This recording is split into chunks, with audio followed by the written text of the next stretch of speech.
À l'occasion du 5e anniversaire de son encyclique, le pape François nous invite à entrer dans une année spéciale. Le texte Laudato Si, c'est un texte qui cherche à unifier les différents aspects de la vie humaine. Il veut montrer également l'étroite interdépendance qui existe dans nos rapports à Dieu, à nous-mêmes, aux autres et à la terre. Donc aujourd'hui, nous pouvons nous demander comment comprendre cette nouvelle relation dans la réflexion théologique aujourd'hui. Donc Dieu a fait l'univers, tout ce qu'il renferme, les astres, les éléments de la nature, et donc bref, la terre. Et nous pouvons remarquer dans le récit du livre de la Genèse, la forme littéraire nous présente la terre non dans l'ordre chronologique, mais plutôt par catégorie. D'abord les décors, la lumière, la nuit, la terre, la mer, la végétation, le ciel, et puis ce qui peuple ces décors, les animaux marins, les oiseaux, et les animaux terrestres. Et la création de l'homme est relatée juste après la création des animaux terrestres. Et pourtant, Dieu a donné à l'homme une place toute particulière dans la création. Donc, la relation entre l'homme et la terre est une relation fondamentale parce que nous sommes tirés de la terre, nous dit le livre de la Genèse. Adam est modelé à partir de la glaise du sol. Et le terme Adama en hébreu signifie ou nous renvoie à la terre.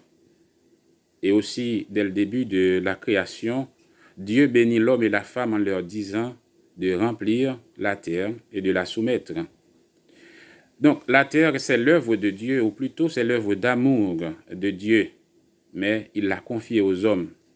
En effet, il y a bien des versets qui montrent que la terre est le domaine de l'homme. Dans le psaume 115, verset 16, par exemple, il est écrit « Le ciel, c'est le ciel du Seigneur, mais il a donné aux hommes, ou bien il a donné aux enfants des hommes la terre. » Justement, le psaume nous rappelle que la mission que Dieu a confiée à l'homme, la terre est à l'homme et pour l'homme, mais elle reste l'œuvre de Dieu parce que Dieu ne l'a pas déserté, Dieu ne l'a pas abandonné. Et pour cela, il faut reconnaître que Dieu a fait tout avec sagesse. Et il ne faut pas chercher à s'évader du monde, et sous prétexte qu'on est étranger à la terre, en espérant le ciel. Donc, il nous faut tourner vers cette terre parce qu'elle aussi est appelée à l'espérance de la rédemption. La terre est appelée à participer également à la rédemption. Comme saint Paul nous le dit dans sa lettre aux Romains, donc, en effet, la création aspire de toutes ses forces à voir cette révélation des fils de Dieu.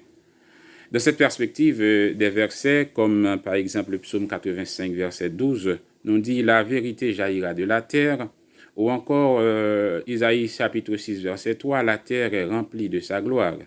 Donc, alors tout comme nous, à la fin des temps, nos corps seront transformés. Aussi, il y aura une nouvelle terre et un nouveau ciel. Donc, la nouvelle terre sera la demeure éternelle des enfants de Dieu. Et c'est là que nous passerons notre éternité.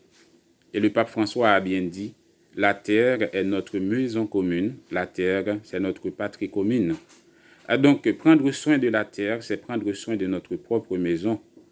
Donc, la responsabilité que Dieu donne à l'homme pour parfaire la création reste et demeure un engagement qui transcende la réalité du monde présent. Et cette terre sera transformée par la puissance de l'amour créateur de Dieu. Mais déjà, chacun est invité à commencer cette transformation par leurs travaux, car c'est sur cette terre que se trouvera la nouvelle Jérusalem, la cité céleste que nous espérons tous. Là, il n'y aura plus ni la guerre, il n'y aura plus ni la faim, ni la douleur, ni la méchanceté, ni la maladie, ni la mort. Merci.